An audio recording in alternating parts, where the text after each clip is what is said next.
You are listening to Thanks for the Invite podcast with Freddy Correa.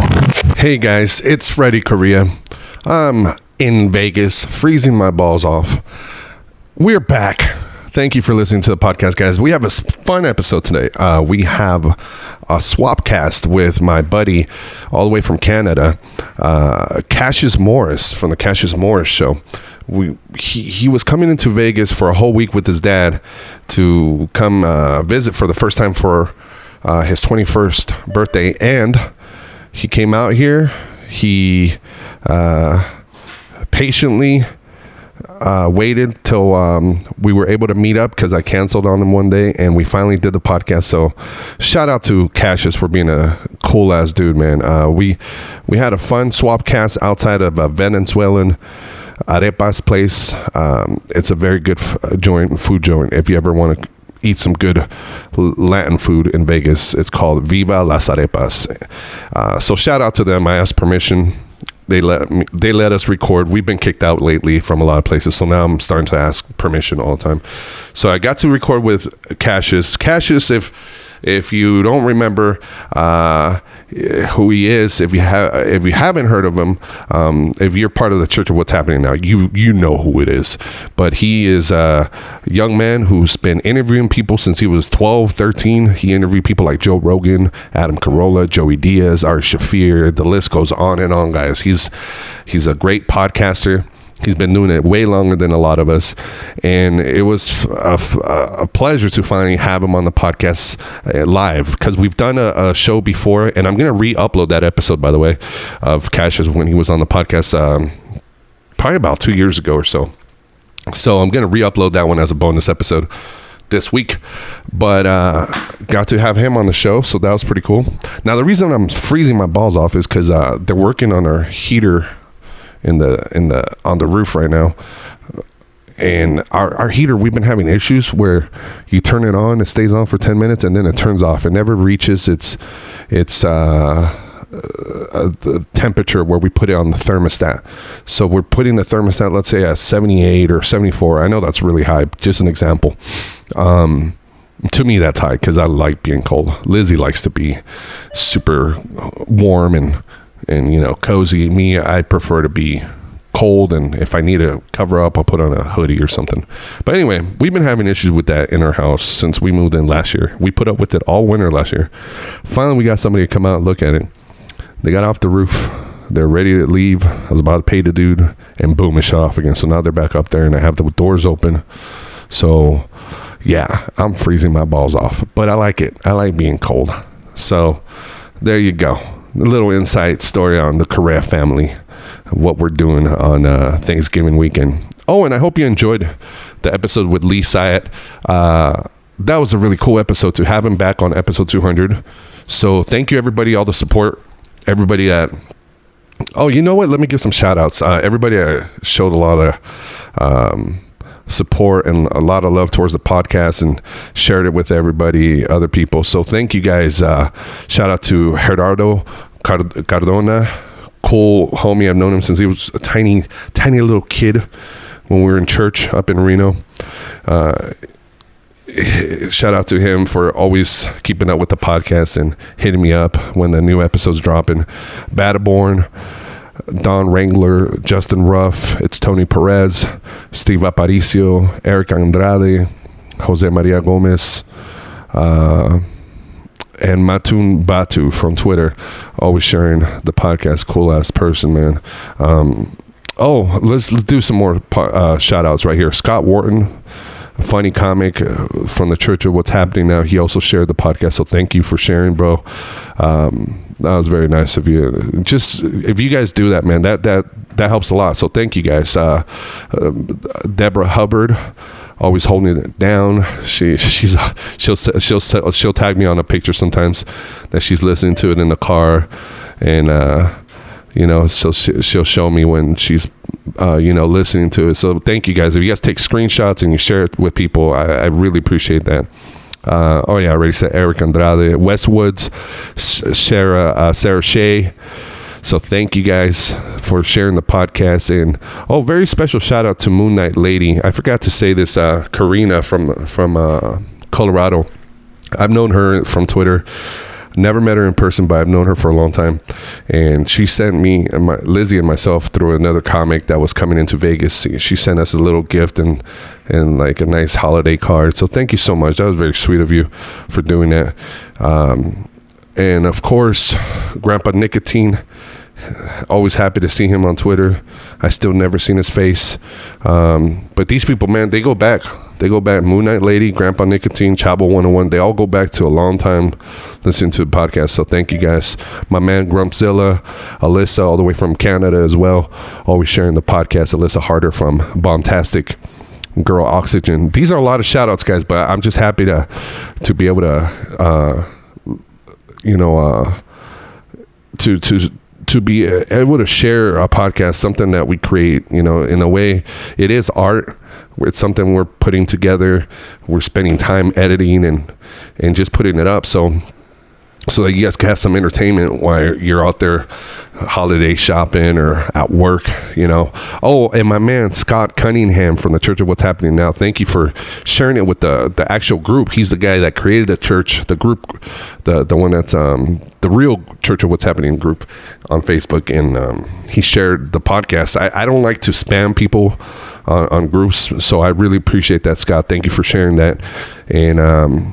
And my man, in England too, my buddy John Joyce sent me a really nice message saying that he was very grateful that, we brought him up on the last episode with Lee, and giving him a shout out. And you know what? It reminds me when I get shout outs by Felipe or Uncle Joey, and it's really cool, man, to hear someone, you never met, someone thousands of miles away, to bring up your name and stuff, and I think it's pretty cool, man. So I appreciate you, John Joyce, for your support, brother. And hey, I want to give a shout out to your son too, Billy.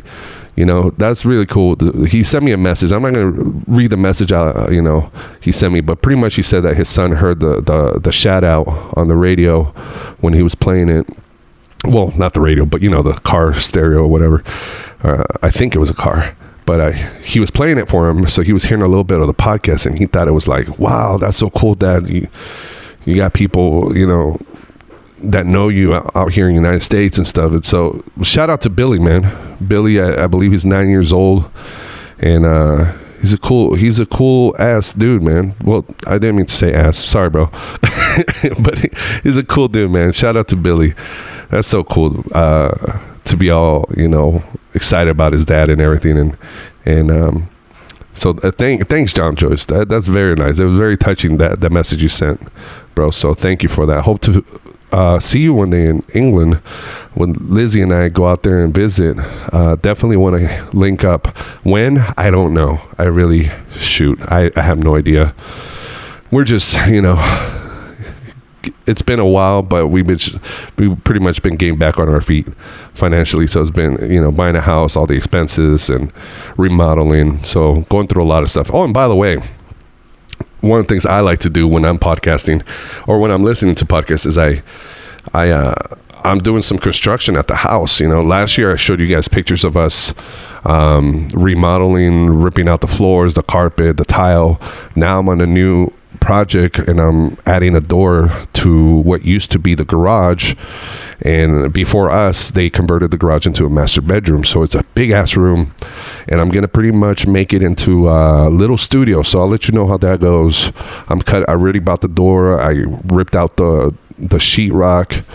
Now I'm just getting ready to do some framing, so the framing that goes around the door and all that, so hopefully the house doesn't fall on top of me, but I'll keep you updated on that. So that's a fun little project I got going on, and I just throw on my AirPods and boom, just listen to any podcast that's interesting. So cool, guys. Thank you guys again. Here's this episode with the SwapCast with Cassius Morris. Again, you're gonna love this episode. This guy, he's a really smart dude, and he's always been wanting to do comedy, and you'll hear us talk about it, how he wanted to do stand-up, and recently he did it. He finally did some stand-up, and he loved it, and I loved it. He did great. So I'm happy for Cassius. I'm happy he's finally doing what he wanted to do a long time ago. So check out his podcast as well, guys. It is the Cassius Morris Show. And you could just put in his name, by the way, on YouTube, and oh my God, you'll be amazed all the people he's interviewed. Gene Simmons from Kiss, so many people, and he's a smart dude. He knows how to get the conversation going when it comes to an interview. So you're gonna hear me talk a lot, okay? I'm just fucking talking out of my ass, and he just there listening patiently. So thank you for being patient, Cassius. It was a lot of fun, man. All right, guys, you guys have a good rest of the week. Oh, and I hope you enjoyed the bonus episode with Lee Syed, episode 100. Since I have him on 200, I'm re-releasing episode 100 for your listening pleasure, so you could see the difference where Lee is now and where he was years ago when he was on the podcast. And I'm going to do the same for Cassius. I'm kind of going to, you know what? I'm going to start doing that. I'm going to start re-releasing episodes. I think I'm going to name them throwback episodes and start numbering them as well. Yeah, so re-releasing some episodes. And that's something I want to start doing. When I don't have something new for you, at least I want to release a new episode for you so you could listen to it. And if you have listened to it before or not, it's going to be entertaining. So, all right, guys, enjoy the show. Peace. Check 1 2. There we are. Okay. Cool. We're on. We're live. We'll do it live. Yeah, fuck it. We'll do it live. Live on 2 podcasts. Yeah. This is true. Crazy right now, man. We're on 2 podcasts, and who knows? Maybe Lizzie will put us on her Instagram. I don't know. We got Lizzie Correa. Say what's up. Oh, hello. Oh, hi. Hey. You made me go on. I just forced you to jump on her. Yay. Surprise cameo. And then to my right, we got my father, Andrew Morris. What's going on? How you doing, everybody? And where are we at, Freddy? We're at Viva Las Arepas. Ooh.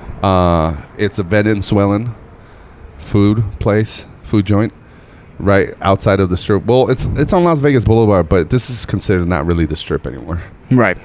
This is the spot where you start going into the wedding chapels. Remember all those famous wedding chapels where Elvis could marry you and all that? Yeah, the movies and all that. Exactly. They're like, this is it right here. And this is where we're at. Just brought you guys to eat here. I want to give you guys a little taste of a Latin joint. Yeah. And Venezuelan, man. You know what? Venezuelan food is really good. It is. This was my first time trying it. I had the empanadas. Is that like a beginner? I feel like that's a good beginner. You did great. That was a great choice. Yeah. Me and your dad did the pabellon plate. How'd you like that one, Drew? Oh, it was awesome. Really, I recommend it. Yeah. He did it right because he has a sample. He has like a little bit of everything. Yeah, it's shredded beef. It's marinated. You got the rice. You got the beans. The fried plantain, and then you throw the egg, the fried egg on it. Yeah, and it's great. It was so good. I've seen a lot of stuff out here with fried egg. They like to sort of spice it up a little bit, put a little flair to it. Yeah, dude. You know what I noticed? Japanese people love fried eggs too. There's this Japanese place called Fuku Burger, and they throw an egg on all their burgers. Damn. It's amazing. Yeah. That's a good style. Yeah. So you're from Reno originally, right? Yeah. Nevada? Yeah. What's the food scene like out there? Reno is. I don't want to sound like I'm just Don't shitting talk on my. down on I know. I'm just shitting on my. I'm looking at the looks back and forth here.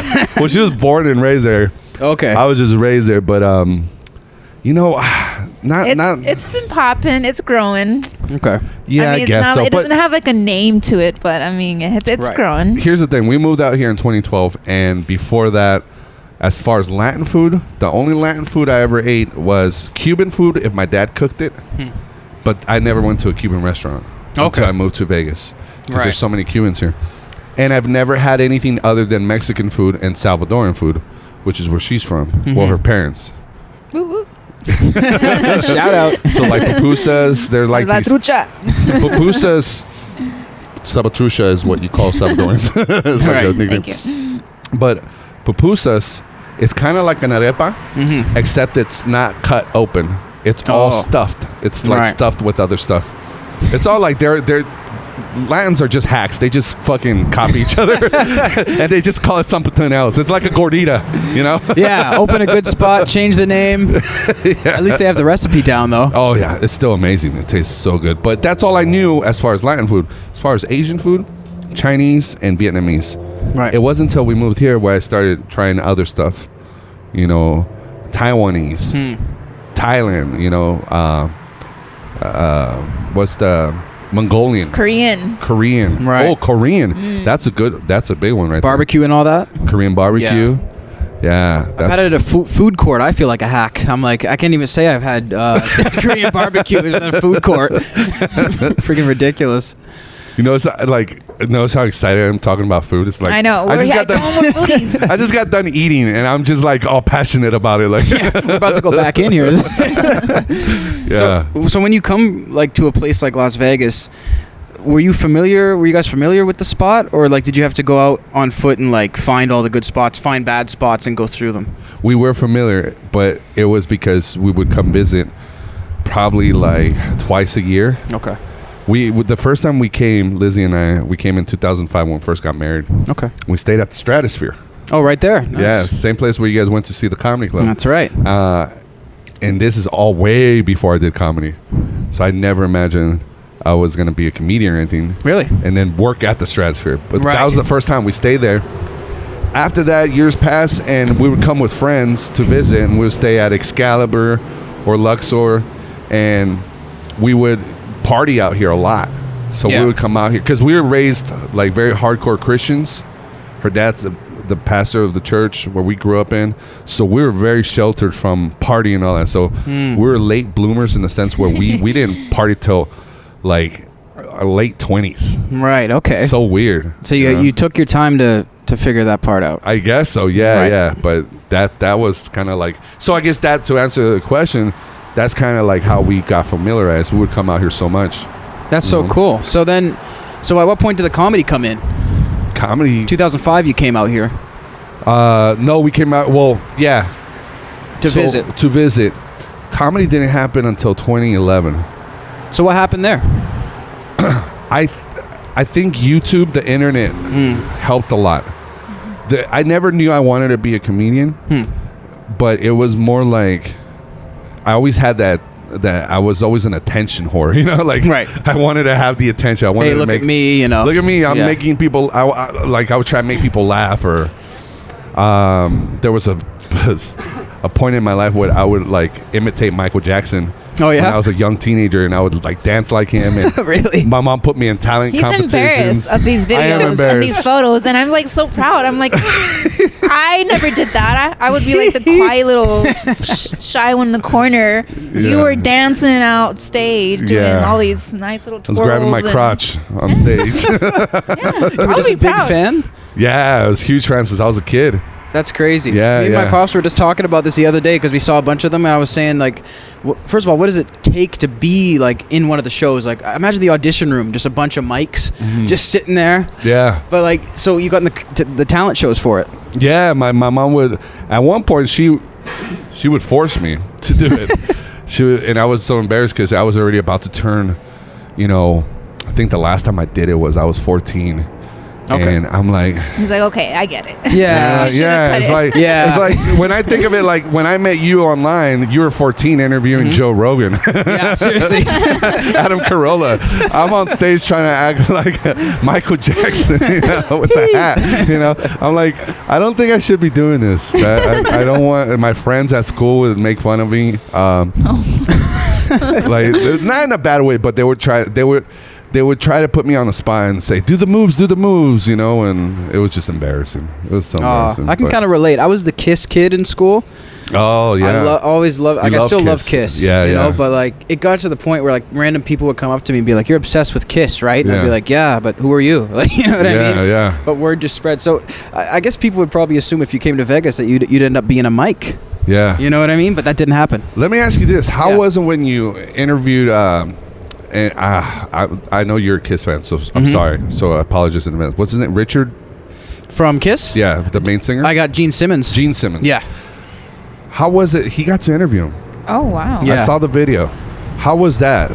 You got to interview one of your heroes right there. Yeah, dude, that was crazy. Like, being honest, that was a conversation I'd rehearsed in my head for about 10 years. Yeah. It was just one of those things where I was ready. You know, I stood around there for 6 hours waiting for the interview for Gene, and I was just replaying I said, I need 5 questions that I can immediately grab. There you go. That's what I said. I need 5 questions I can immediately grab and just ask them. Yeah. And I just rehearsed those questions, man, and I went to talk to him, and it was eye-opening. Yeah. He's one of those guys where when you're around him, you're in Gene's world. You're just a part of a little universe that's going on, and the second he leaves, everything goes back to normal. Yeah. But I was standing there with him, and about where you are, where the window is behind us here, about a couple feet, there was about 5 or 6 security guards, all in black, staring at me, intimidating. And yeah, it was incredible. 18, 19, yeah. And the only thing I regret is wearing a fake chain on video there. Other than that, everything was perfect. It was a fashion mistake. It's Gene was like, I can afford 20 real ones of that, but I'm still going to give this kid some time. So I appreciated that. But yeah, it was funny. He pulled out his cell phone and he actually almost fired one of his employees right in front of me. Whoa. Yeah. So because why? Well, I got in a conversation with him. I was like, because he had this box set that came out, and people kept saying it was a $5,000 box set. Yeah. So I asked him, what's up with this box set? He goes, actually, that's not true. You better get your facts straight. I said, with all due respect, my facts are straight. As a matter of fact, let me pull it up right now. He goes, okay, show me your phone. Pull it up. I pulled it up. He goes, is this new? I said, yeah, it's new. He goes, my guys are asleep at the wheel. He goes, hold on. Pulls out his phone, case, of course. Yeah. And he dictates an email to Siri. You fucking idiots. Why did you mess up my website? You fucks. Like, he's just cussing. He's going crazy. I was like, damn. But, you know, I guess to answer, to be in the presence of someone who's that big of a powerhouse for real, who employs like hundreds of people, it's just an energy that can't be recreated. Yeah. You know, it's just... Yeah, it's crazy. And so how long did that interaction last then? That interview was about 8-9 minutes. Wow. Yeah. And I've met him on 2 other occasions. One time, very briefly, we took a family photo. Yeah. And then the other time, he signed my stuff in Toronto. Like, I flew out for them. I've done a ton of shit for Kiss, man. And now it's not as much. You know what I mean? Especially because they're ending. Yeah. But, you know. Again? Again, yeah. The last time was in 99. Yeah. That's the thing with Motley Crue, too. Yesterday, they just announced that they're coming back and reuniting. And I don't know if you saw it, but when they announced their farewell, they signed contracts to say they legally cannot regroup. And they were bragging about it all over the place. We'll be breaking the law if we regroup, blah, blah, blah. And then yesterday they announced a reunion. Oh, wow. And not only did they do one farewell concert in Edmonton, they came back the next year and did another one of the same tour. Yeah. So it's like, make up your minds, guys. Yeah. A lot of these guys are crazy. They just keep coming back. Yeah, man. Cher. Yeah. Out here, I can imagine.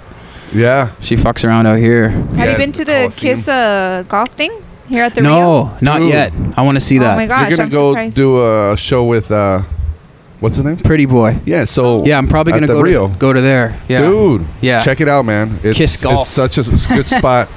And so it's cool. indoors. Everything's neon, black lights. The music. Nice. All Kiss music. Yeah, it's really cool, dude. I love that. Yeah, I went there for a work event with my job, and we just did like an employee like appreciation thing there, and it was really cool, dude. Nice. Yeah. So how about you with the podcast? Who was the one interview that you saw or that you did and you were like, this is cool, you know, like this is nuts?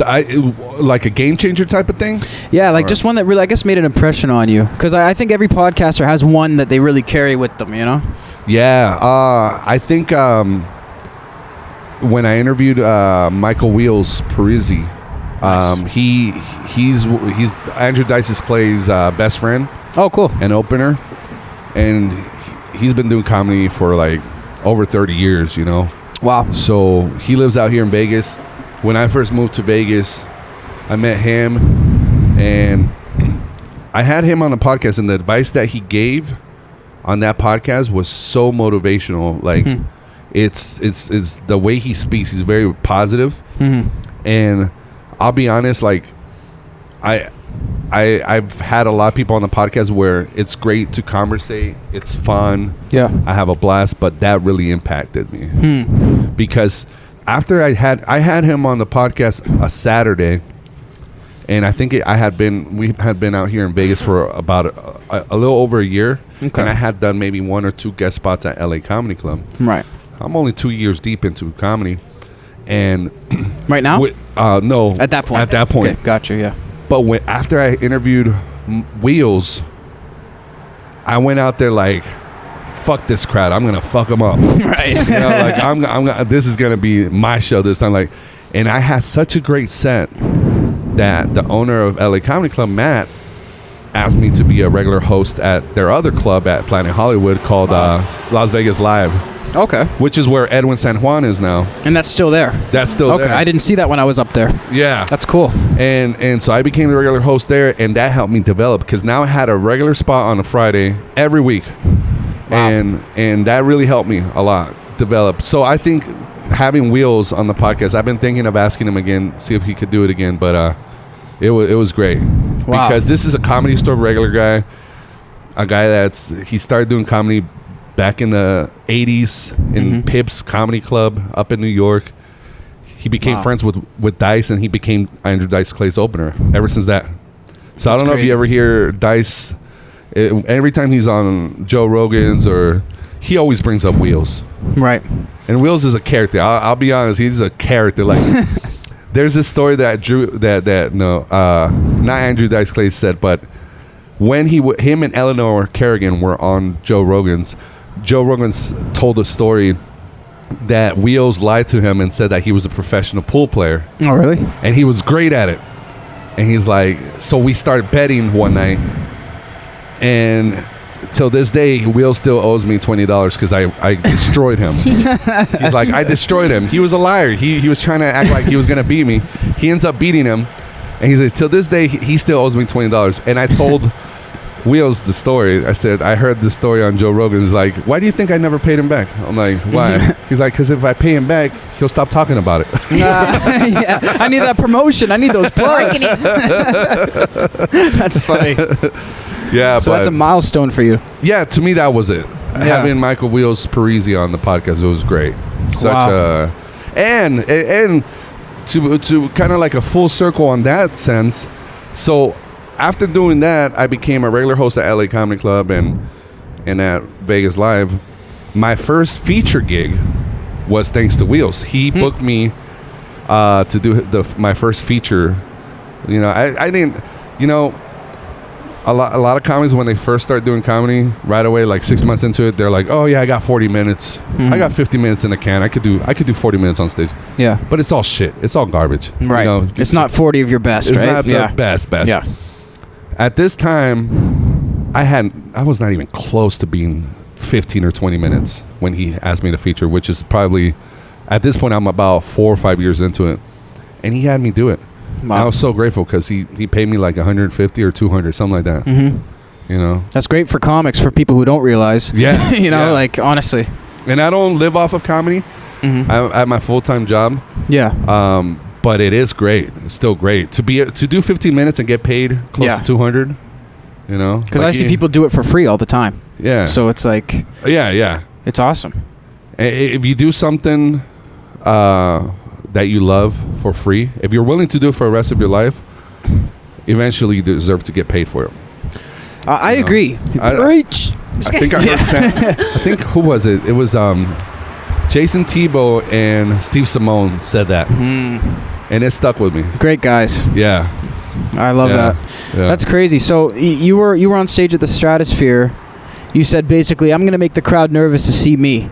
So, you know, like, screw these guys. I'm gonna make them laugh. Yeah, I went there with a lot of confidence. Did you catch the bug right after that? Like, for real? Because I know it was starting to get to you. The comedy bug? Yeah. I gotta say, the comedy bug started in 2011, so like a year before that. So you already were into it at that point. Yeah, because what you asked me earlier was what made me want to do it, right? Or how did it was the internet. Yes. Being an attention whore and owning a camera. When I owned my first video camera, me and my friend would start doing skits. Right. That's a volatile mix of attention and a camera. Yes, absolutely. We started doing like these, like, trying to imitate Saturday Night Live and stuff like that. Oh, right. On my Talk Boy, I used to have a Talk Boy. Remember that from Home Alone? I don't. No. I'm sure if I saw it. I don't. It's like this little cassette recorder. It was handheld. It looked kind of like a gun because it was like with the trigger, but it was the record button, and it had a microphone on top. And you would talk into it. Then you could hit slow motion, fast forward. Oh. So I used to try to, before podcasting, before I even thought of podcasting, I used to try to imitate the radio. Try to do my own radio shows and mix in music and stuff like that. So there was, and then I would show it off to friends. Yeah. Or my mom. Oh, look what I could do, you know? Right. But you didn't post it. No. Yeah. There was no internet.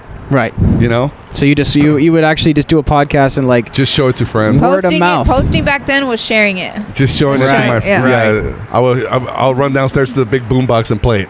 Right. You know?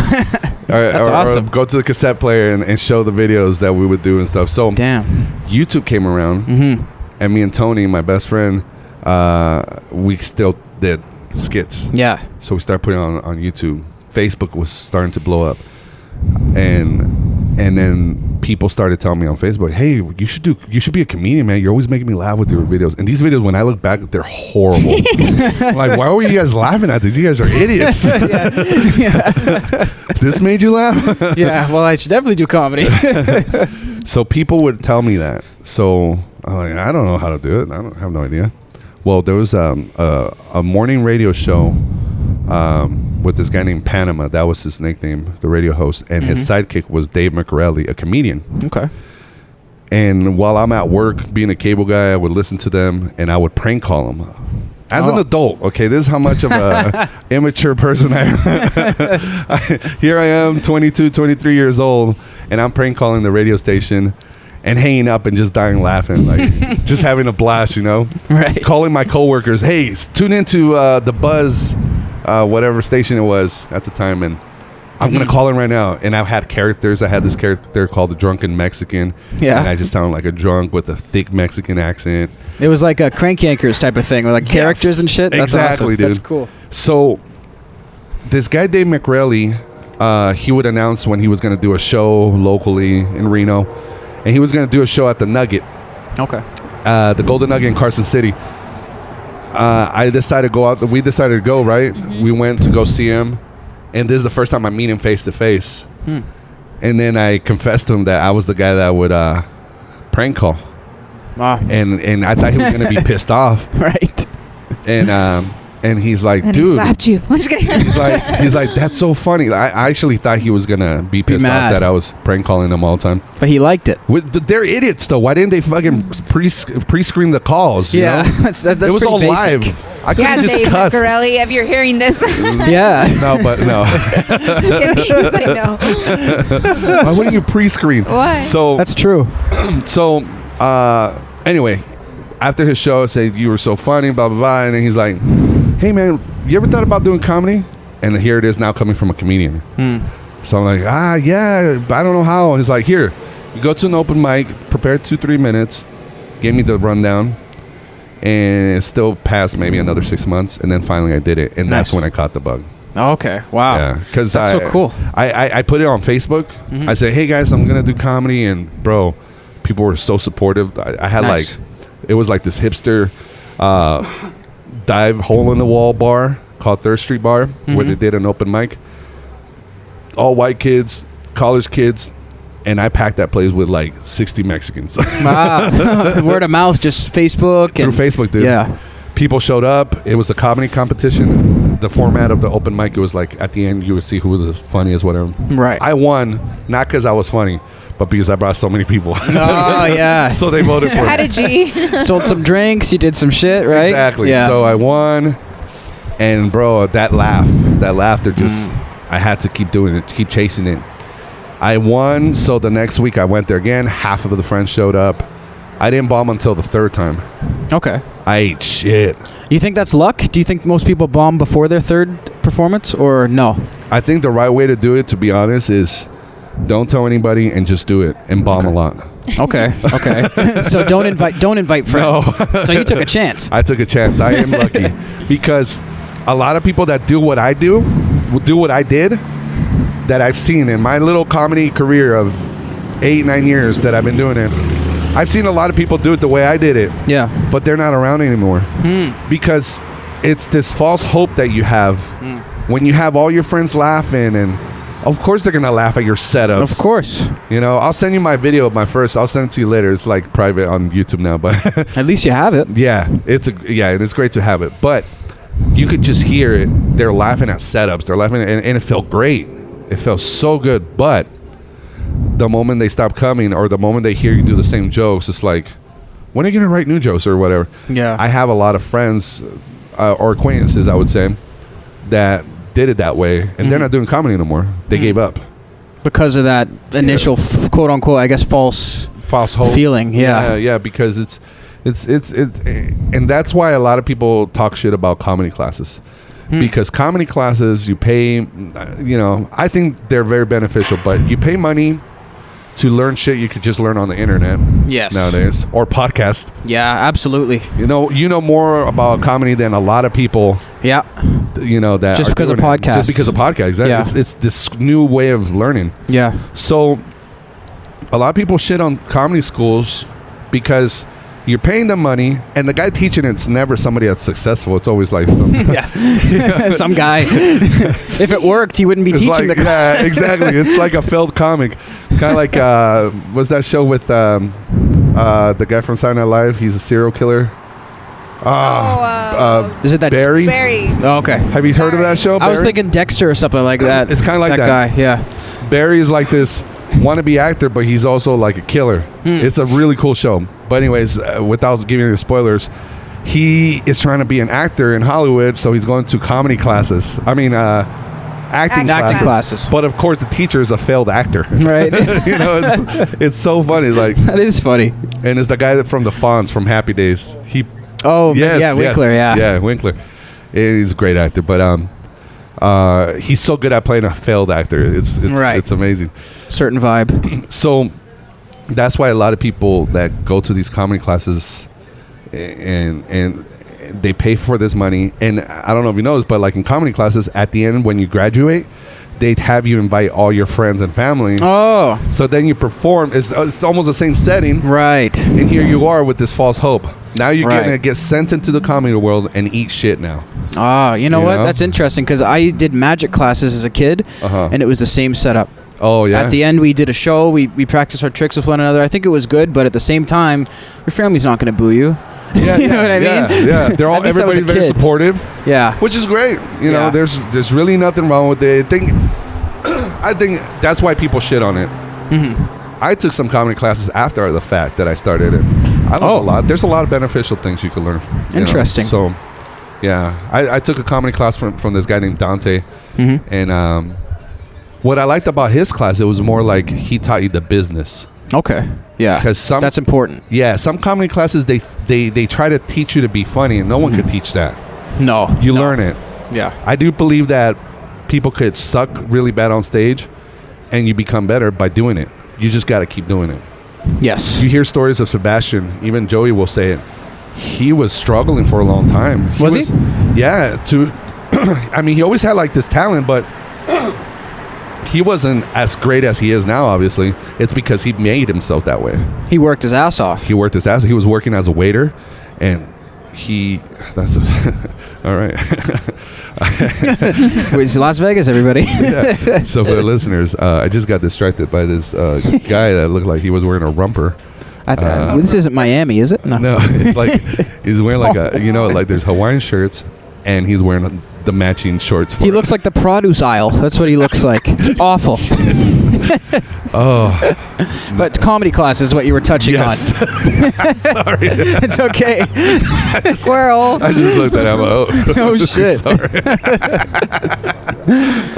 But you think it's worth it though? Like I think so. In some cases, I think guess. so. You just gotta be careful. Don't get ripped off. Yeah. Because in comedy, people will take advantage of you. People will use you and everything. And that's one of the reasons I love Joey. Yes. Because Joey knows all about the business. He's been through it all. And like when he asked me to open for him at the South Point, like maybe like 4 or 5 years ago, I was willing to do for free, dude. I'm opening for one of my heroes. Exactly, You right? know, this is amazing. Yeah. He comes up to me with the envelope and pays me. Wow. You know, And you didn't expect it. I didn't expect it. It was for 10 minutes on each night, 2 nights, and it was no offense to Michael Wheels Parisi, but it was way more. You know what I mean? And I was like, wow, I didn't Right. need to. You know, like this is crazy. Right. So like, there's people that will use you and take advantage of you, but then there's people that will do the opposite of that. Yeah. And teach you that you're worth something. That there's a value to you. You know. Yeah. That kind of thing. That's so You know? true. It's almost hard to come by a lot in entertainment because it's a business where people are trying to get ahead at all costs, right? Yeah, and yeah. I think that's a big factor of it. You know. Yeah. What do you think are some of the most important like business tips, I guess, for somebody who might not know, like for stand-up? Business tips? Yeah, like, you know, I think there's just I think there's a certain way to deal with people in comedy, but it's hard to articulate, I think. Yeah. You know, it's... Well, a smart business move is, you know, there's going to be people that are funny right off the start. Yeah. I have a friend named Jocelyn that started a year after me, Jocelyn Sharp. She was funny from the beginning. Yeah. She's a killer. But when you're not funny from the beginning, you are going to be funny, but what I mean is you're not seasoned. So there's a lot of like... There's a lot of things you need to grow in comedy still. So while you're there, remember and acknowledge that and make yourself useful to other people so that you can get like the stage time. So that's good. A smart business move is, for example, with Edwin San Juan, I grew a lot under him. He was my mentor for a long time. Okay. And I learned so much from him. I'm very grateful. But at the same time, I wasn't just...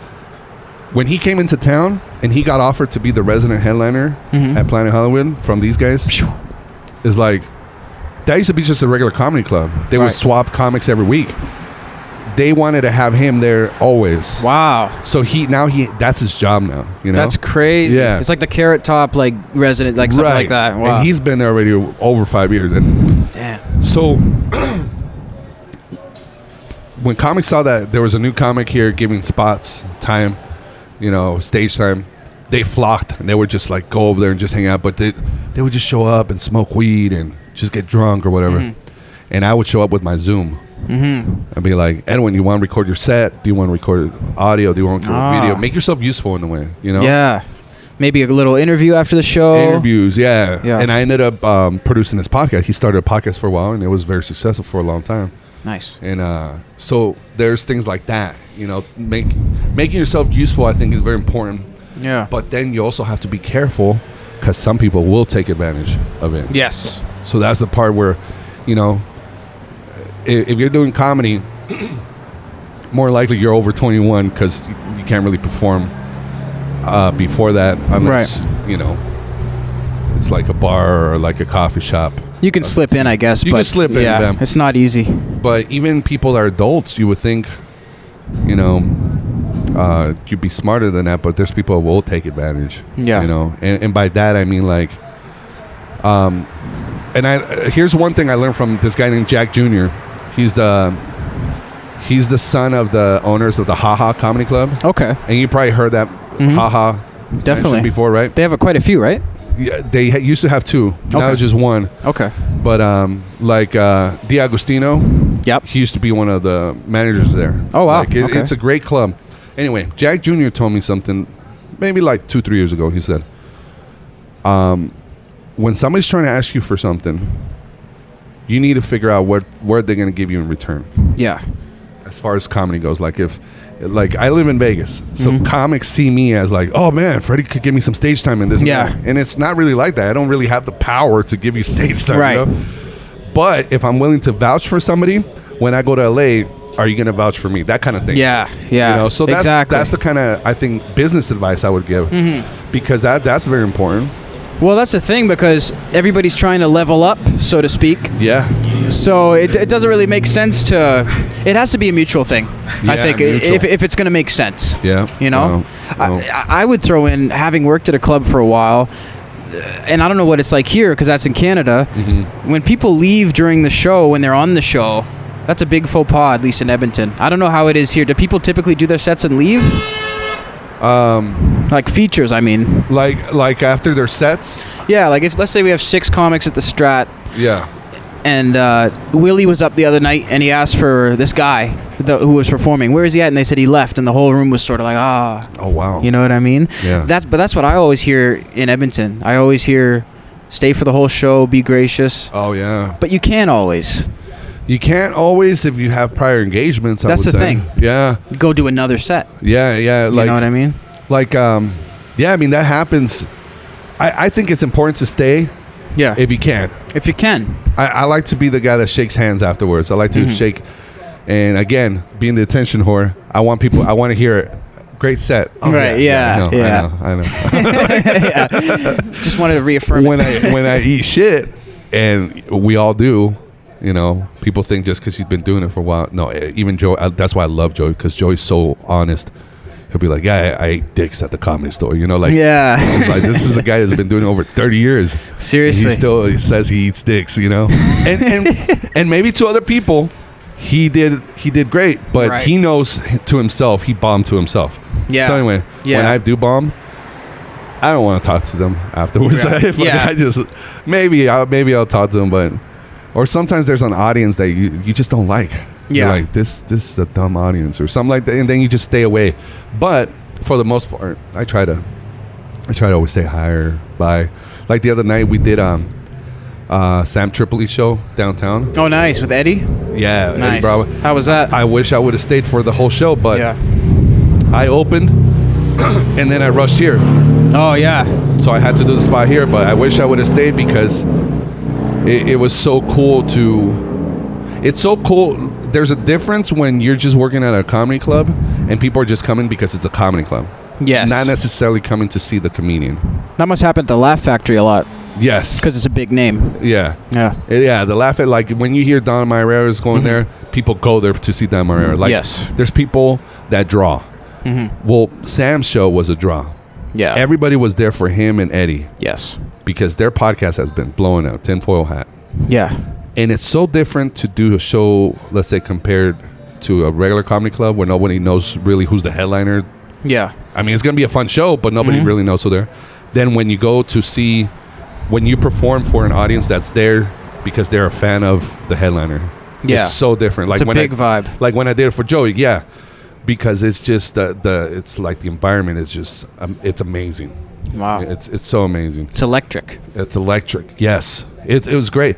Now, here's where it comes kind of like, again, I said full circle earlier, but when you become a comic that you could draw and your fans are coming to see you perform, it's almost like that first mic I did because they're all there for you. Yes. They're all there to support you. Oh, okay. You so that is not in a good way, per se. This time it's in a good way. Oh, it is in a good way. Yeah. Okay. Because you earned it now. Oh, okay. I see what you mean. It's not out of graciousness. It's because you put out a product that they like. Now they come see you. So like when Rogan goes out there and he's selling out now arenas. Yep. It's because he built this. Exactly. He deserves it. Through what he actually already did. Not just because, I know this guy or whatever. Yeah. Personally. Yeah. Wow. Yeah, dude. Yeah. Dude, that's insane. Yeah. It's so you mentioned the first time you bombed, you didn't get into the story. What was that? What was that like? Did you expect it? No. No, because you did good the first two times. Yeah, it was my other best friend Sammy, who now does comedy. Lizzie was there, Sammy, and Sammy had been to the other 2 prior shows. So Sammy, when he saw me do it, he wanted to do comedy. Okay. And I think that might have scared him. I don't know. Yeah, seriously. Because he didn't start till like another 3 years after. But oh wow. But bro, it was insane because, like I said, the first time it was a bunch of not just Mexicans, there was Salvadorans, Latinos. Second week, half of them showed up. Third week, none of them. It was just her and Sammy. I would put it on Facebook. Hey, I'm gonna be at 3rd Street open mic. Come check it out. No one showed up. And I didn't expect it, dude. It was like from the beginning. It was just. Have you gone on stage yet? I haven't. No, that's coming. You told me you wanted to do it. I was gonna do it. I'm almost glad I didn't do it when I was though. Yeah. It was weird. I was like 17. It was just But especially after the show the other night. Yeah. I was looking around. I was like, I could actually. I would like to do this. Like fly in, do a spot. Yeah. I mean, that's heaven to me. Yeah. Be it music, be it comedy, you know, like, so. But yeah, no, because I remember you talking about it years ago in interviews. Yeah. When you would like, I think you told Joey too on the podcast you wanted to do that. Yep. You wanted to do comedy. And now you're 21, 22? 21. Now you could easily get into... How were you working at the club if you weren't 21? Dude, I was 16 working at that club. Yeah? Because they have a restaurant license. Oh, okay. So, very odd. But I got treated like crap. Everybody there was like 30 working there. They're like, all right, kid, get out of here. Yeah. What were you doing? I was a door guy. Yeah? So, come in... I seat the people, but then I'd run in the sound booth, run the sound. Then I'd run in the kitchen, help with the kitchen. Yeah, it's pretty much everything. That's what. So that's what Sammy was doing for a long time at Reno Tahoe Comedy Club. That's our home club out there. He was doing the sound. He even got a bartender's license at one point. Wow. I mean, he's older. He's in his 20s, but that, and then eventually he started doing comedy. But he knew pretty much the in and out of the comedy club. That's the thing. It teaches you so much. Like, I learned so much working there. And I think the biggest misconception about comedy is that it's all light behind the scenes. Like, it's you work at a comedy club, everybody's going to be walking around having fun. Yeah. Not exactly. Yeah. There's moments, but it's not like what people expect, I think. Yeah. You know? So. Yeah. But I think that was a good experience for me because I learned that this is sort of a little bit of a tough world, entertainment. It sure is. You know what I mean? Like, it is. It's not the easy path. You know, working at the club now, now that the facade the veil is taken off, right? Yeah. When you see these headliners and these guys that are features, man, it's rough. If you haven't blown up, you're living week to week. Yeah. You're an independent contractor. Yep. You're out there trying to book your gigs, and it's rough, man. That's why, but if you persist and you keep persistence is key, right? Yeah. You keep persevering, eventually it will pay off. Exactly. If you make the right moves too. If you're a comic that's a headliner, is always partying and always getting super drunk. I mean, I have nothing. I drink, I party, dude. But if that's all they're doing, blow and wasting their money and this and that, is like they're never gonna get out of that routine. Yeah, it just sucks. But then you have people like, I look at people like a Bill Burr or Sebastian. Yeah. I feel bad that I have a daytime job. I feel bad. But at the same time, I look at some of the headliners and it's like, damn, I don't want to live that life either. Why not? I don't want to live the life where I'm barely struggling for the money. Right. And I'm over here kissing bookers' asses to book me. Right. Yeah. I that's like Bill Burr talks about it. He did construction for over 10 years on his first 10 years of comedy. I didn't know that. Yeah. Wow. He had his wait for that motorcycle. But he did comedy and was a construction worker for a long time. Wow, man. That's insane to think. One of the biggest comics in the world. Yes. Yeah. Fucking digging ditches and jumping on stage. Yeah. That's crazy. Yeah, dude. So it's like, what doesn't he do? He flies a damn helicopter? Like, the guy's nuts. Like, I've never seen anything like it. Yeah. And I think Adam Carolla, he's a huge construction guy too. Yes. I mean, he didn't do stand up until later on in life, but he literally dug ditches. Yeah. Like, so you have like Sebastian waiting tables, and this is why. Here's why I say the facade, the veil that we all, like you said, it's all lights, it's all this and that. But when you go to LA, when I went to LA, it was lifted. The veil was like, I thought all these guys I listened to on podcasts, they were full-time comics. A lot of these guys, I'm not gonna mention names. Yeah. But a lot of these guys and girl comics that they're hilarious on podcasts, and they even have specials, dude. Wow. Some of them have day jobs. That's crazy. That's insane. I guess it goes for the same for music, though. Yeah. Because I kind of interviewing artists, you kind of find that out, but that's wild. Because that is the facade. Because people see you on Netflix, are like, they're rich. Yeah. It's like, but it's not true. And I know some people on Netflix that have done like, let's say those 10 or the 15-minute specials or the 20-minute specials barely have money to pay rent. Wow.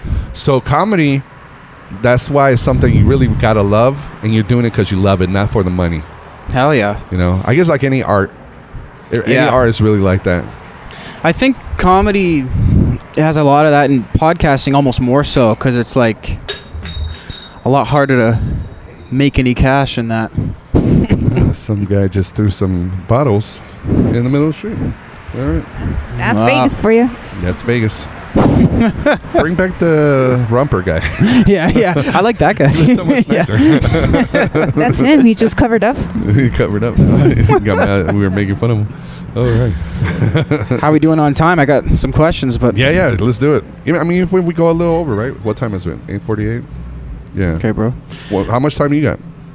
I'm good for a couple questions. I was just wondering in terms of spots, because you mentioned like LA, you can go out and do a lot more spots. What's it? Yeah. Because I know you said like a place like the Laugh Factory doesn't really have show up, go up. Is there a lot of that then, or? Where, like In Vegas, yeah. In Vegas, the only ones really doing that for locals, comedy clubs, is it used to be LA Comedy Club and Edwin Spot. But now there's been right now comedy's blowing up again. It's crazy. Nice. So new comedy clubs are opening up. So there's like 2 clubs downtown that they're like that now. Yeah. They're catering more for the young talent to go up.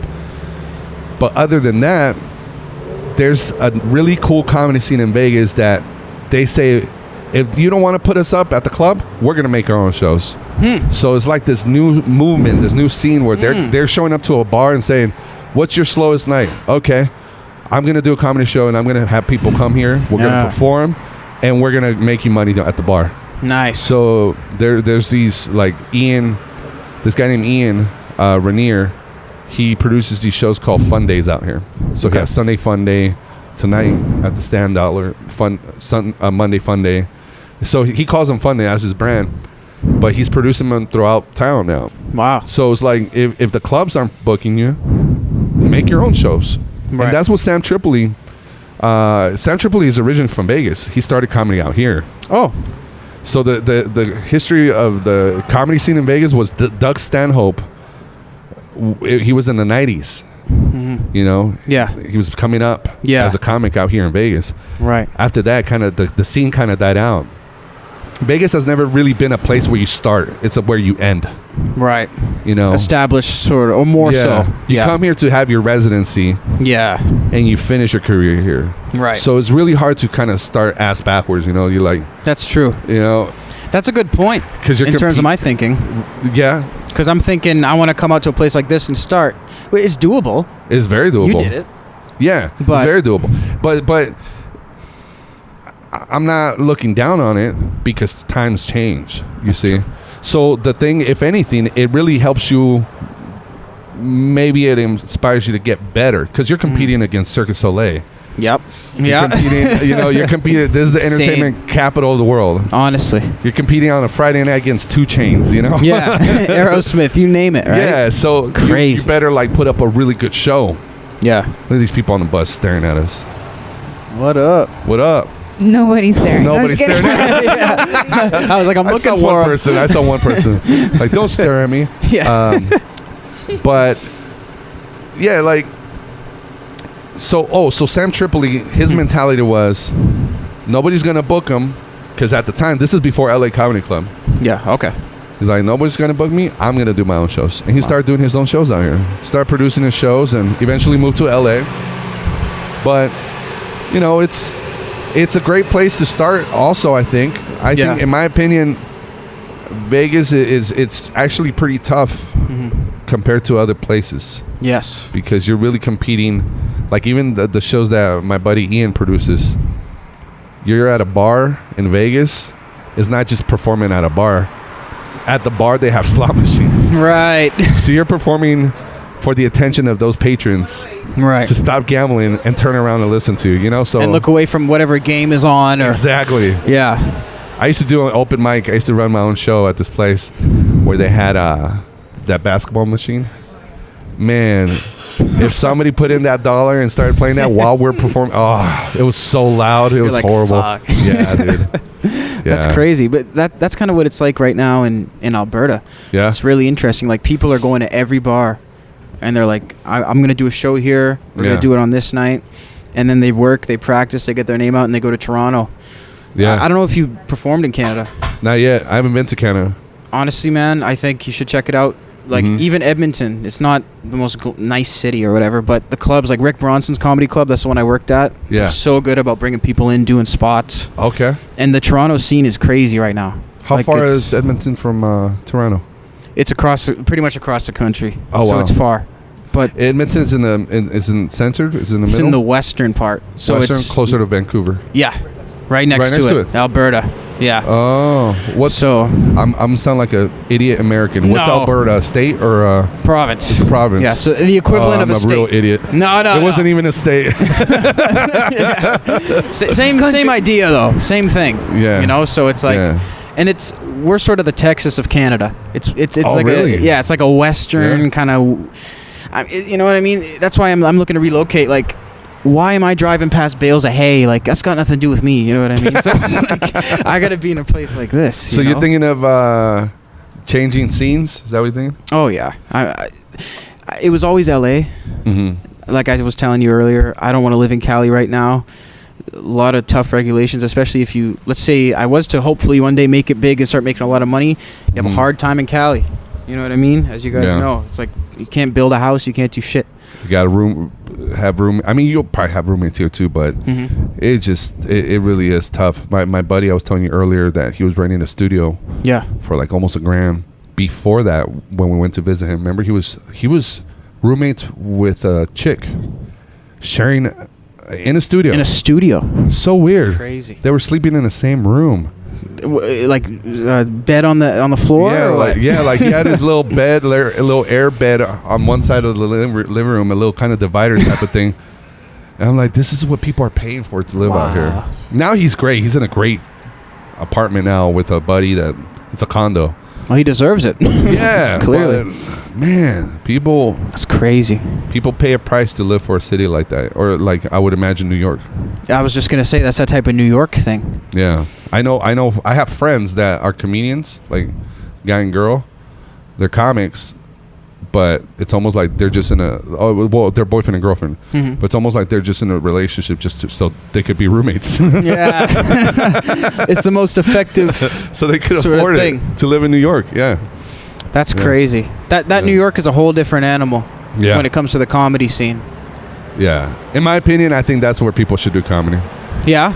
If you want to grow and get big, start in New York or relocate. I take it back. Not get big. We want to grow and become a great comic. Right. Go to New York. Mm-hmm. Yeah. That's a place I've never been either. It's a beautiful city. I'm looking to hit that up. As much as people shit on it because it is dirty and a lot of rats. I got to see a lot of rats. Right? But it really is. It's that everything you see growing up on TV. That's one thing I like about here is that strip area downtown, I don't see, like I'm sure they have them. I don't see rats. I don't see cockroaches really.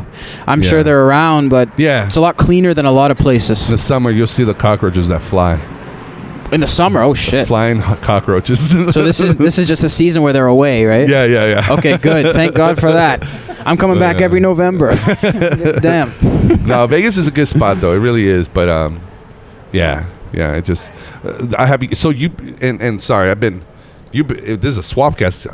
I've just been enjoying just talking and hearing myself talk. No, we're talking, bro. But I wanted to ask you. So, what do you think? What would be the reason you haven't done comedy yet? Because that's what you want to do still, or you kind of. It's an aspect of what I want to do. Okay. It's sort of one of those things where I want to do comedy. I want to act. I want to host shows. Mm-hmm. So it's one of those things where, and I also am working on music now. Yeah. So I'm sort of just trying to decide what to start with because I feel like any of those guys, like you look at, big examples, but somebody like a Will Smith, a Queen Latifah even. Yeah. It's sort of crucial where they start. Yeah. So I don't know how to introduce myself to the world in that regard yet. You know what I mean? I don't know if they're going to really want to hear music from me as much if I get on stage first. Mm-hmm. I'm not sure. So that's honestly, and I'm nervous. I see. Yeah. But when you look at how you started when you started doing podcasting. You started right from your bedroom. Oh yeah, I started from recording on a built-in mic and then playing it back into that built-in mic to post it. Yeah. It sounded terrible. Sounded like I was underground. Yeah. but hey, man, you were producing art. That's it. You were doing it. I don't think it's so much about where you start. Okay. Because where you start is not where you're gonna finish. That's true. You know, so that's very important because you don't want to finish. You don't want, like, why wait to move out here? Let's say. Here's what I recommend, and this is what Steve Simone told Sammy. Okay. This is what Sammy did when Sammy finally did comedy, because Sammy kept talking about doing comedy, he wanted to do it, and Steve Simone said, you know, the jokes that you prepare, the jokes that you say on stage, the first, they're not even going to matter a year after that. Right. That's none true. of that matters. I said I'm going to send you the link of my set. Please. I don't do none of that shit no more. Okay. I don't. Because why, right? You grow out of it. New you grow stuff. out of it, and you realize, oh, this is the easy way of doing this. This is the easy way to get shock value, laughter. Right. The humor. Because I was just a baby in comedy, and I still am. But why wait? Why wait to be that baby in comedy next year when you could be a baby now and be a toddler next year? You know what I mean? Absolutely. Yeah. Because that's a good time point. is just passing. It's just flying by. It's insane. You know? Feels like you were just 14 when I first heard you on Joey's.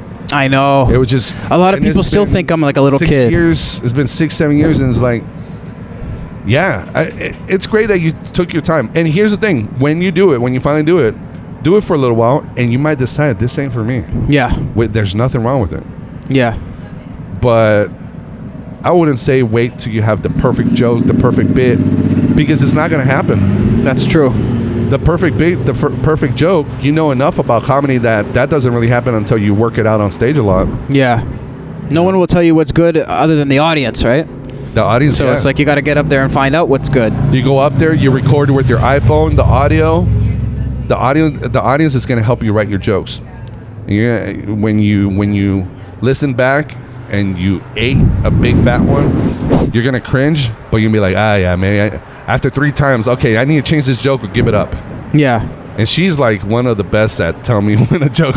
Yeah. The honesty's there. Yeah. Oh, she's so honest, because I'll keep doing the joke. She'll be like, you should change this part around. You already tried it, and it never gets a laugh. Sometimes a little too honest. A little too honest. Where I get mad at her. I'm like, wow, really? Yeah, it's like, hang on a second. I like that one. Can you handle the truth? Well, I don't like to tell her jokes before I try them on stage anymore, because if she discourages me, and I'd rather impress her.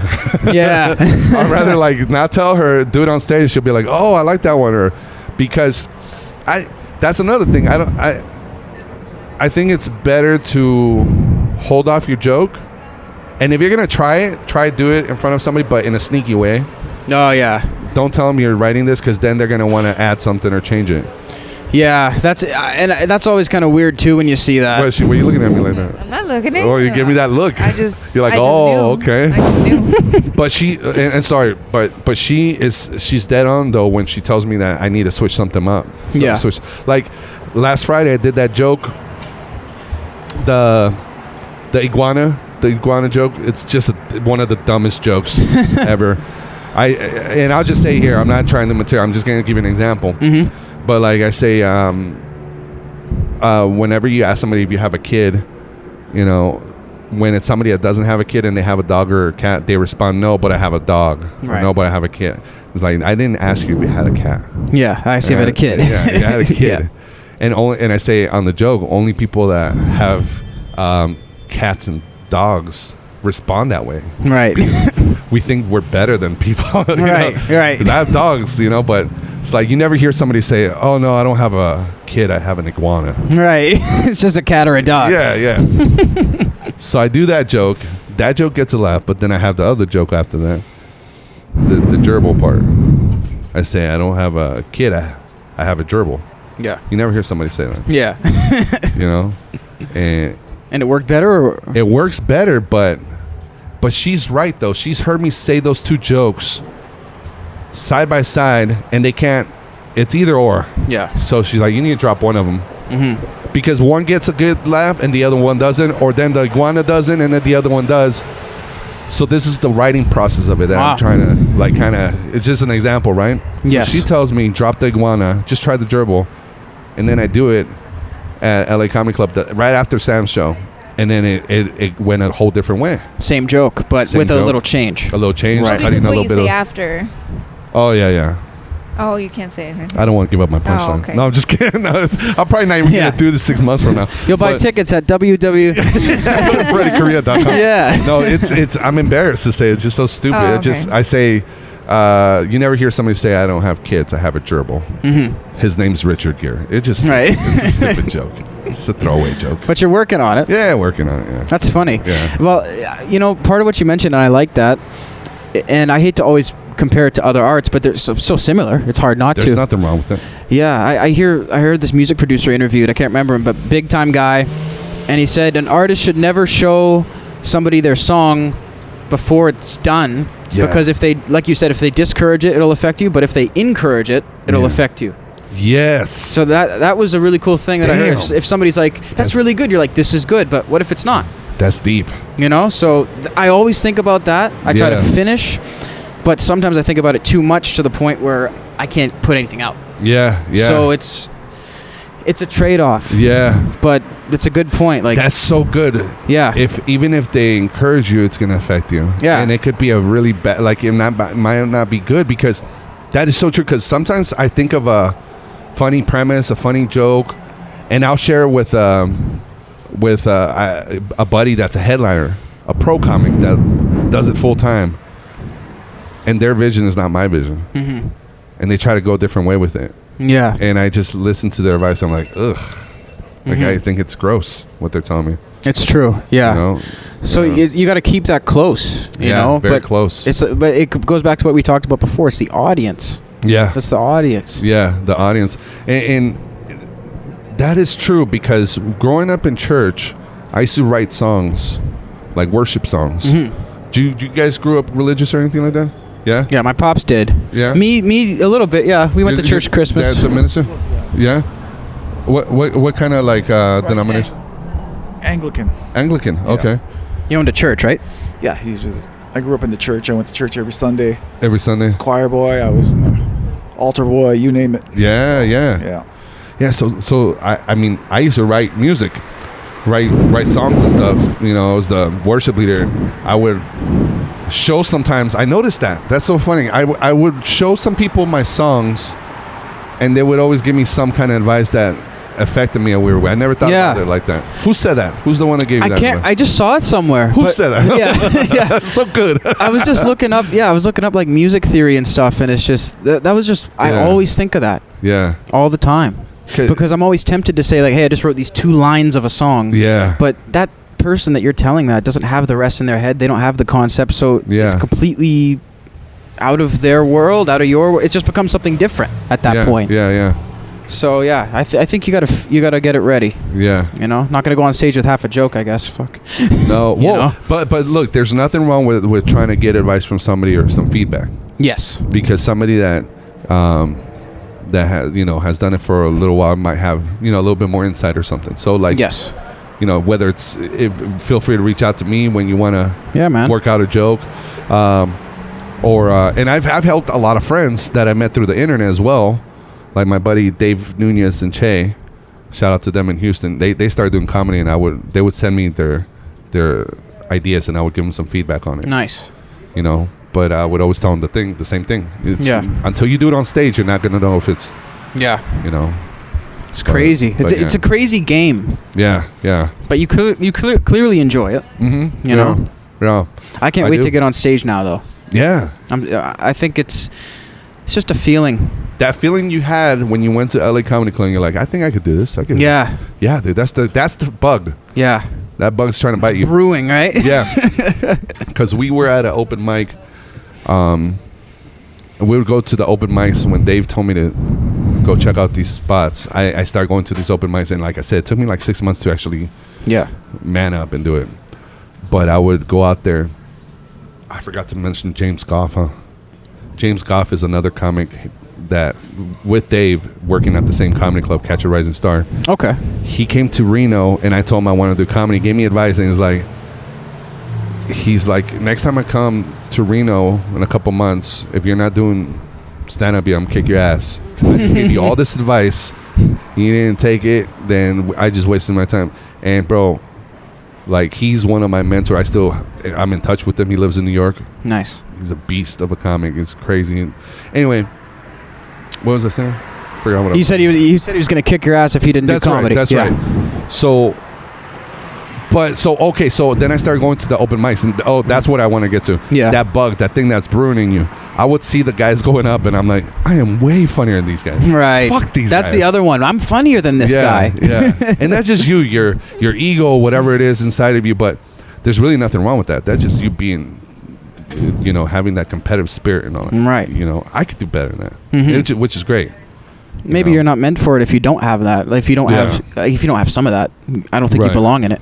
The difference is just don't do it on Facebook. Yeah. Don't put it on Facebook and be an asshole. Exactly.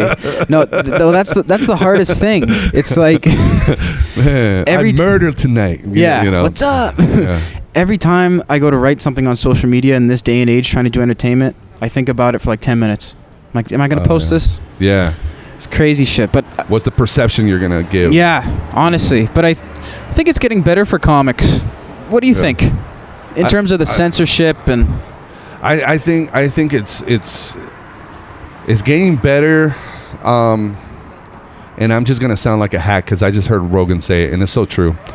It's good and bad, and I'm just repeating pretty much what I heard. I think today on a recent episode, he says it's getting better because people are taking more risks. Yes, but at the same time, it is a little bit bad because people are they get offended too easily. Yeah. But that's why when you do take that risk and it hits, that's the reward, Right. But yeah, as far as comedy, there's comedians that they want less comics. I'm more of a person that I want more comedy. I want more people to be doing comedy. Right. More of a selection. More podcasters. Yeah. See who lasts as well. Yeah, exactly. It's interesting because you said like a lot of the guys they're just like, where is he? Oh, he just doesn't come around anymore. Yeah. It's like, oh. It's sad. It's sad seeing people that started comedy with me or people that started before me that, let's say, they were 5 years in. Yeah. And then they quit, and now it's almost like they stumped their growth. Yeah. And they remained a little 5-year-old in comedy. And then they didn't continue. And and it was like, I have somebody that, like, the person I'm using as an example, he was doing comedy.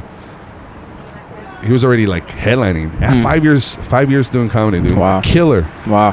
He decided to stop doing it for whatever reason, and I saw him recently, and it's like, we're like at different levels now. Yeah. That's a trip. I'm not nearly as talented. He has this natural talent. Right.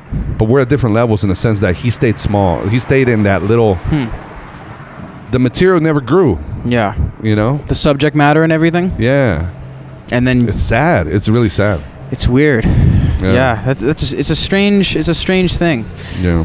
What I admire is the guys who I'll leave. I won't go to a comedy club for 4 months, and I'll come back, and the guy's sitting at the back still, and I'm like, oh, he's been here every other night since I've been at home. Yeah. That's what you need. Yeah. Freaking dedication. Yeah. But there's nothing wrong with quitting comedy. If they figure out it's not for them, it's not for, you know what I mean? What are you gonna do? Yeah, I'm not hating on that. No, just a perspective. Yeah, exactly. Yeah. But after this conversation and after the other night, and I'm probably gonna try to see another comedy show somewhere around here. Yeah. I think it's time. I know it's time. Yeah. It's past time. Yeah. Yeah. You know what? Maybe we could get him some tickets to the Cellar, huh? Oh, there's a Cellar here. It's at the Rio. Oh, wow. Yeah, it's a great club. No shit. It's a great club, but that's one of the clubs that they're not really catering to the locals, but it's just a great club because it's the Cellar. Yeah. Laugh Factory is a great club. Brad Garrett's, you know. They got Kimmel too, right? Kimmel now. Yeah, I saw Kimmel's that one. a recent one that's been catering to they've been putting young up and comers. Oh, nice. Yeah, so that's good. Cool. Yeah, with a big name like that behind it, that's what they should be doing. Yeah. Well, we have this thing. We might, if you guys are up for one night, if you guys want to go to Cellar. When are you guys leaving? Thursday. Yeah, I could probably get you. I just gotta pick him up at the ticket booth. Yeah. Oh, sweet, man. I'd love to check it out. Yeah. That was my first comedy show out of country, so out of Canada.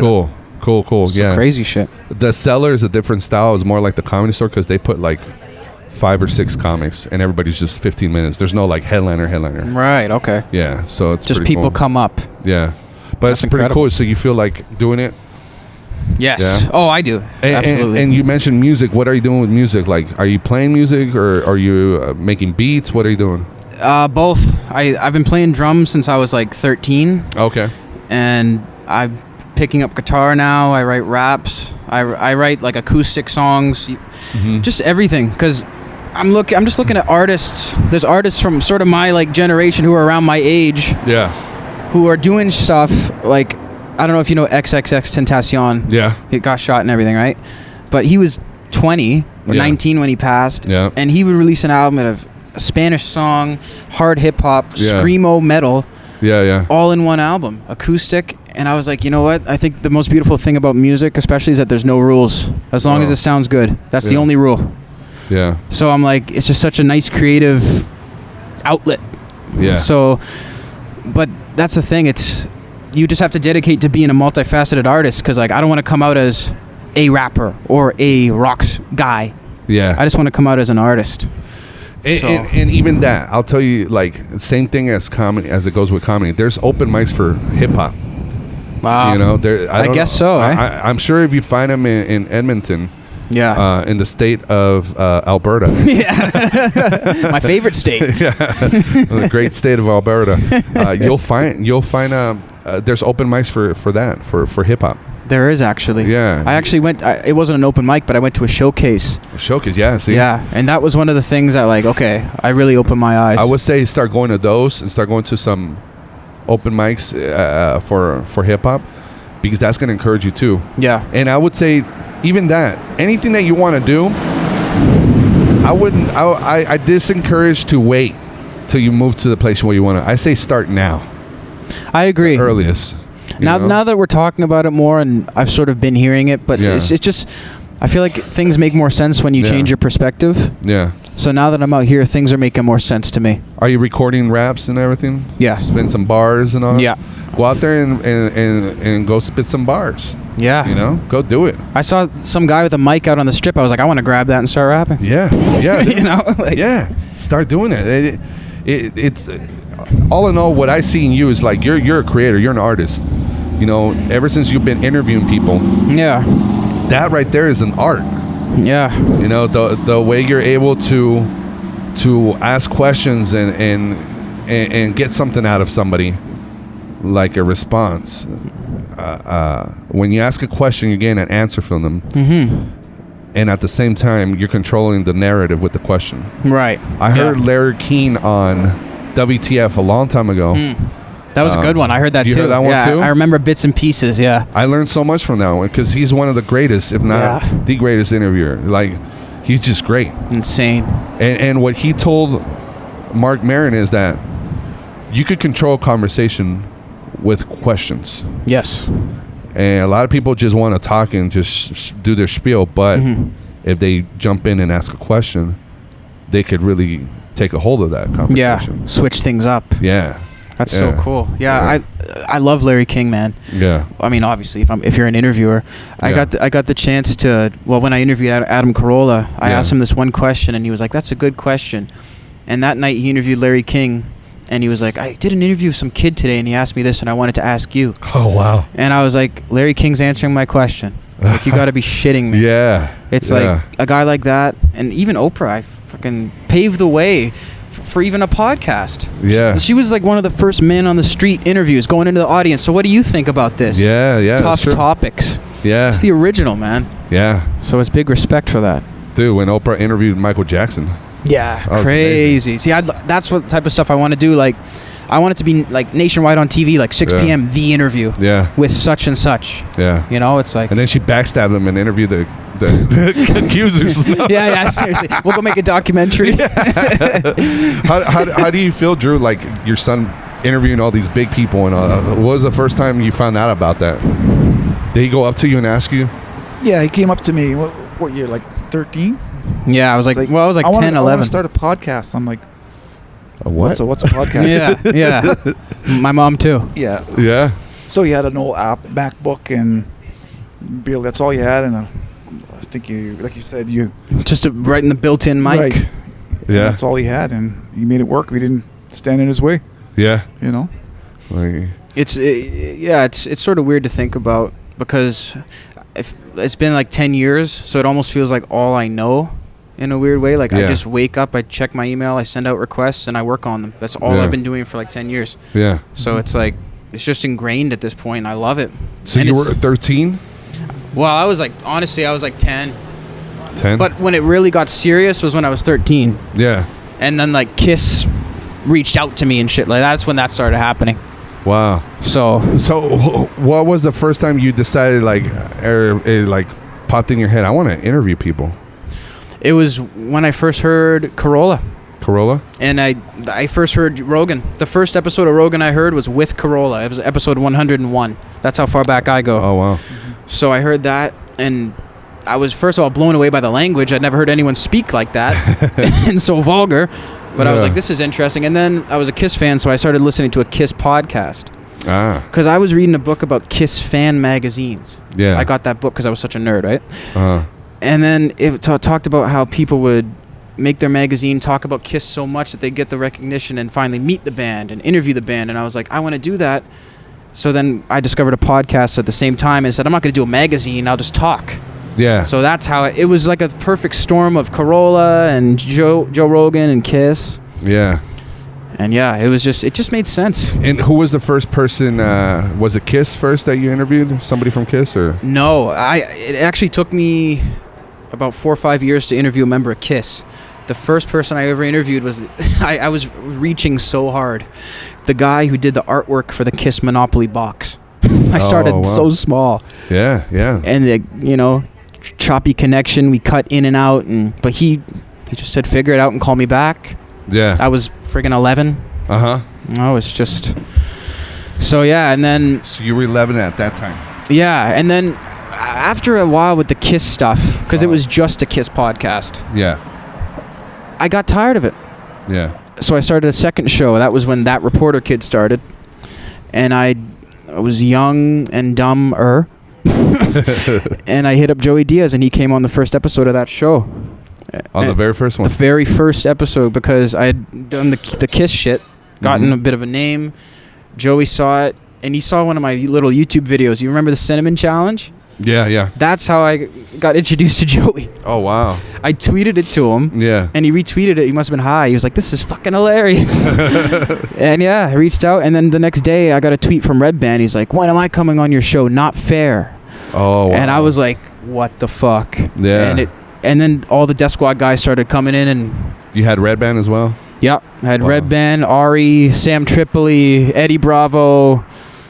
You name it, man. Steve Simone. I mean, yeah. And then when I started working at the Comedy Club in Edmonton, they worked out a deal to give... It was actually in the contract for the headliners. You're going to come, you're going to stay at this hotel, you're going to do the Cassius Morris show, you're going to do your set. So I do an interview with all the headliners. Wow. Tom Rhodes, you name it. So I learned so much, man. Yeah. I don't know of many people who don't do comedy that learn so much about it, but I love learning about it. Yeah. You know, so it's like... Wow. Yeah, so it's been an interesting road. I love it, man. Some of them have been, a lot of them have been over the phone, right? But phone, Skype, in person. In person, like you had Ari in person, right?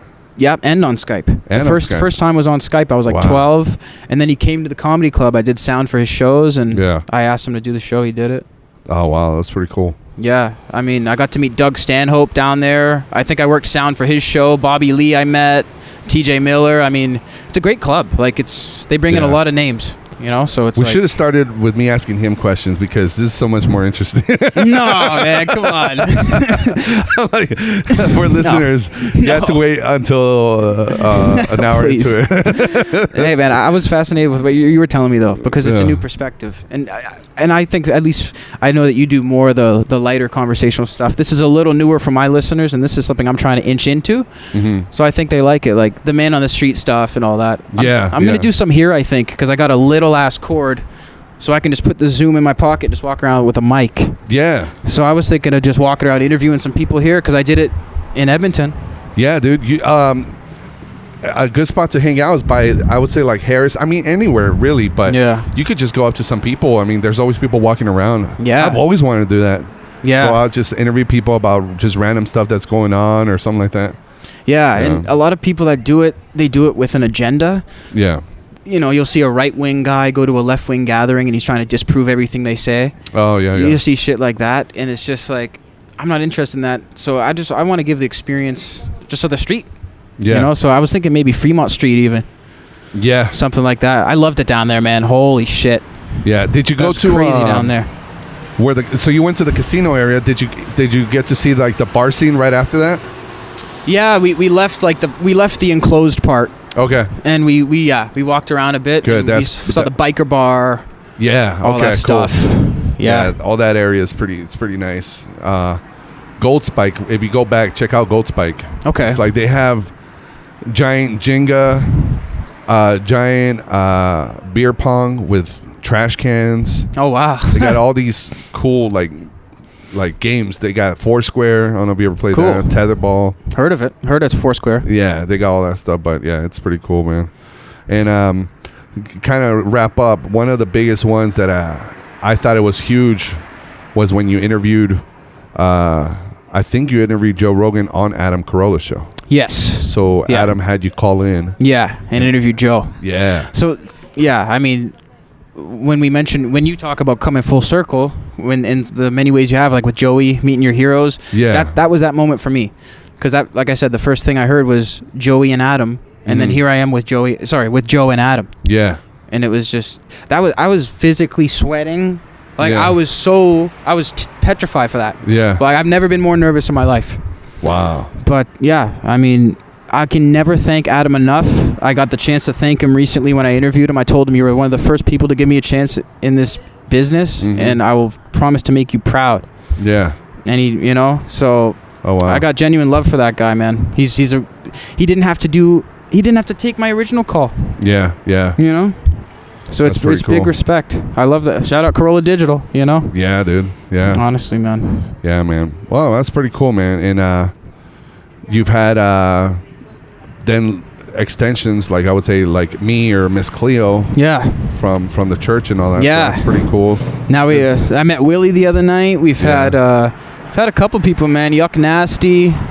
Did a podcast with him. I love the church fam, dude. Yeah. No better group of people. I love the secret group. I don't know if, well, it's not a secret anymore. The Facebook? Yeah. The Facebook group? Yeah. Yeah. It's like 900 people, but they're the best people. Oh, yeah, that group. Yeah. Because there's several groups. Yeah. That group is like the main group because that's where Joey jumps in and talks and stuff. Exactly. Yeah, that is the secret group. Yeah, yeah. But it's like 900 people. Yeah. But they're badass. Oh, yeah. So it's like... No, I don't promote a lot of, like, I don't like to spam groups but once we release this, I'll definitely put it on there because it's church related, you know? Absolutely, man. So, yeah, and they're really cool, man. They made me an admin on that group.